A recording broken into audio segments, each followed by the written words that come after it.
جمهور الاهلي وجمهور الزمالك الاتنين بيفرحوا بهزيمة بعض، وده في تنافس كرة القدم موجود في اي حتة في العالم.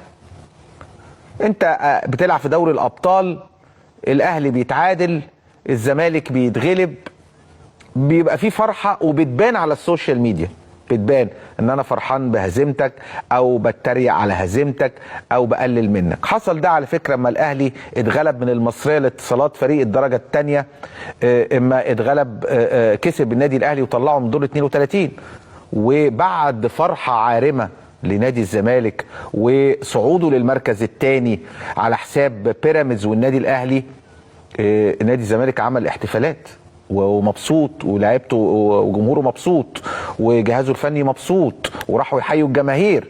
هم لسه ما حققوش اي بطوله، لكن هم شايفين ان الظروف اللي بيمر بيها ده في حد ذاته انتصار لنادي الزمالك.